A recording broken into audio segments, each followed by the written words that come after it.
par énergie électromagnétique. On dit énergie électromagnétique ou énergie totale, c'est la même chose. Donc on dit énergie totale du circuit ou énergie électromagnétique du circuit. Cette énergie totale, on peut la noter ET, elle est égale à EC plus EL. Elle est égale à EC plus EL.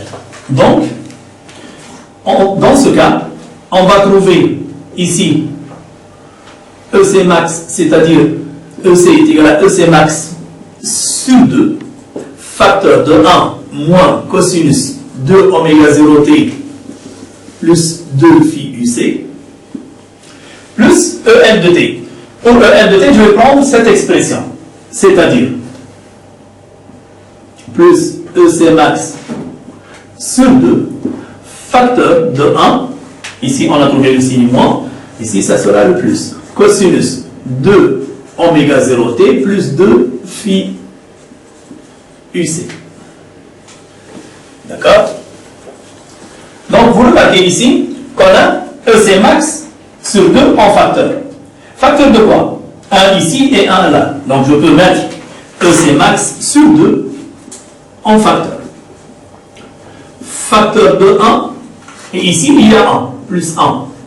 Mais faites très attention, ici on a moins cosinus oméga 0t plus 2 phi UC, et ici on a plus cosinus de oméga 0t plus phi UC, c'est-à-dire plus 0.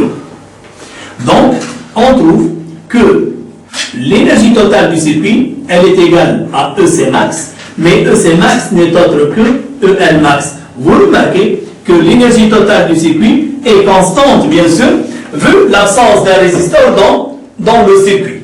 Vu l'absence de résisteur dans le circuit. On peut de même montrer que cette énergie est constante par une autre méthode, la méthode de la dérivée. Donc, celle-là c'est l'expression de l'énergie totale. On va ici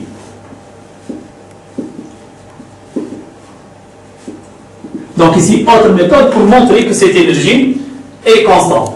On sait bien que le E total n'est autre que EC plus EL.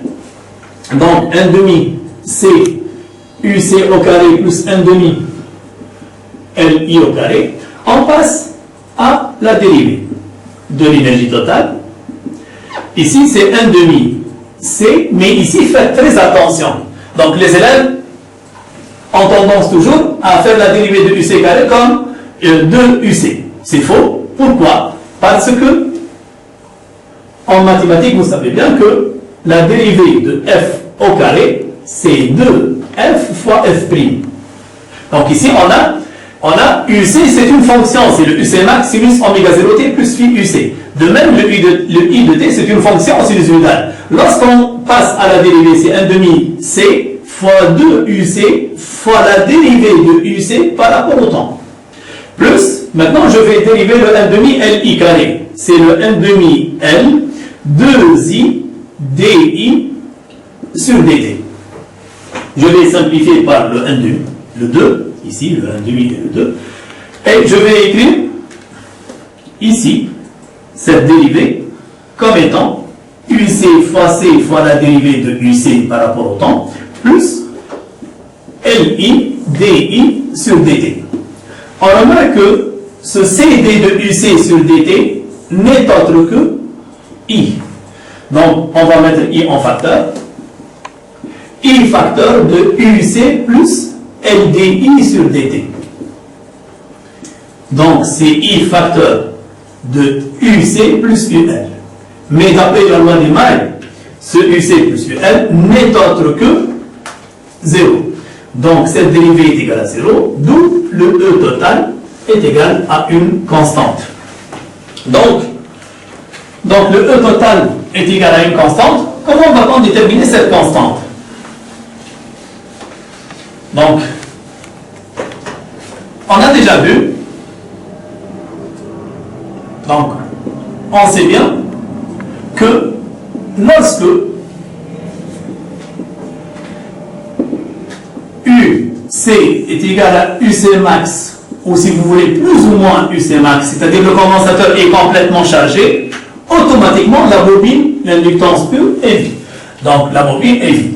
Donc le E total est égal à 1 demi C UC max au carré, c'est-à-dire chaque fois que je remplace UC par plus ou moins UC max, donc je dois automatiquement remplacer le I par 0. Donc on trouve que E total, 1 demi C UC max au carré. Mais cette quantité n'est autre que EC max. De même, lorsque, c'est le premier point, lorsque I est égal à plus ou moins I max. Donc, automatiquement, c'est le UC qui est nul. C'est-à-dire, lorsque l'énergie magnétique elle est maximale, automatiquement, le condensateur est complètement vide. Donc, le E total, c'est 1 demi C fois 0, plus 1 demi NI max au carré. Ça veut dire que cette énergie totale, elle est égale à 1 demi NI max au carré. Mais le 1 demi NI max au carré n'est autre que le EL max. Voilà, merci pour votre attention. Vous allez retrouver donc ce cours plus détaillé sur les fichiers PDF.